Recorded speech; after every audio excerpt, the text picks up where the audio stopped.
នៅក្នុងវីដេអូនេះខាងយើងខ្ញុំចង់ណែនាំជាមួយនឹង resort ថ្មីដែលស្ថិតនៅកោះរស័យគឺចាប់ទីខាង Activate Travel យើងបានទៅ inspect ផ្ទាល់ resort គាត់ស្អាតមែនទែនគាត់មានដល់តែ82 villa ផងដែរហើយនឹង5 category និយាយទៅ design គឺដូចគ្នាប៉ុន្តែទំហំហើយនឹងទីតាំងខុសៗគ្នាអញ្ចឹងនៅក្នុងវីដេអូនេះខ្ញុំនឹងលើកបង្ហាញជាមួយនឹង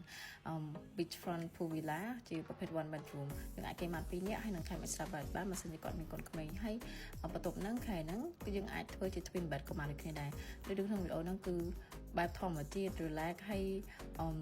មានអារម្មណ៍ថាប្លែកមួយដែលយើងចូលបានយើងចូលទៅកន្លែងថ្មីហើយចឹងយើងដូចថាទទួលបទពិសោធន៍ថ្មីនៅកន្លែងថ្មីមួយទៀតចឹងហើយគាត់ជាប្រភេទ private resort ចឹង private beach ទាំងអស់ហើយយើងមានជា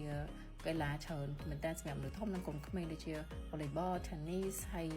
មាន spa មាន massage ហើយបើកូនក្មេងគាត់មានជា playground មានអីទៀតចឹងស័ក្តិសមជាមួយនឹងគ្រួសារដែលគាត់ទៅជាមួយមិត្តភ័ក្តិហើយនឹងជាគ្រួសារយើងកូនក្មេងគាត់អាចមានកន្លែងលេងហើយមនុស្សធំយើងក៏មាន sport ជាច្រើនមែនតើសម្រាប់គាត់លេងស្វ័យតែម៉ូតូទឹកក៏យើងអាចយកទៅលេងបានដូចគ្នាឬក៏ yacht speedboat ជា fishing trip យើងមានទាំងអស់នៅក្នុងនឹងហើយក្នុងវីដេអូនេះគឺខ្ញុំបង្ហាញខ្លះៗតាក់ទងទៅនឹង resort នឹងដោយសារតែយើងធ្វើ soft opening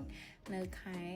4ថ្ងៃ1ផងដែរហើយតម្លៃពិសេសមែនទែនជាមួយនឹង Activate Travel បើសិនជាគាត់ក៏អំឡុងខែ4ទៅដល់ខែកញ្ញាអញ្ចឹងបងពុកម៉ែបងប្អូនដែលគាត់ចាប់អារម្មណ៍ចង់ទទួលបទពិសោធន៍ថ្មីនៅកន្លែងថ្មីដែលលក្ខណៈស្ងប់ស្ងាត់ទទួលបានអារម្មណ៍ដែលល្អមួយ fresh មួយហើយមានអារម្មណ៍ថាជា relax មែនតើព្រោះ resort គាត់ធំហើយបែបធម្មជាតិជាច្រើនសុទ្ធតែដើមឈើហើយត្រជាក់សម្បីតែឆ្នេរខាងគាត់ក៏លក្ខណៈធំទូលាយយើងអាចរៀបចំជាមួយនឹងអាពាហ៍ពិពាហ៍ឬក៏ company party ផ្សេងៗជាដើមនិយាយទៅគ្រប់ booking អីហ្នឹងគឺបែបខ្នាតធំគឺយើងអាចរៀបចំបានដូចគ្នាផងដែរបើយើងចូលទៅក្នុងហ្នឹងអត់ boring ទេដូចថាមានអ្វីច្រើនមែនតើឲ្យយើងអាច enjoy បានហើយដូចជាធំទូលាយយើងអាចដើរមើលហើយទៅមាន sport ជាច្រើនដែលយើងអាច explore នៅក្នុងហ្នឹងបានអញ្ចឹងមកដែលគាត់ចាប់អារម្មណ៍គាត់អាចតទៅនឹង attention បានតទៅនឹង special rate ហើយតទៅនឹងការកក់ហើយនឹងការរៀបចំជា tour កញ្ចប់ជូនពួកគាត់ជាលក្ខណៈគ្រួសារ honeymoon ឬក៏ជាក្រុមហ៊ុនបានដូចគ្នាផងដែរអញ្ចឹងគាត់អាចតទៅផ្ទាល់ជាមួយនឹង Telegram Activate Travel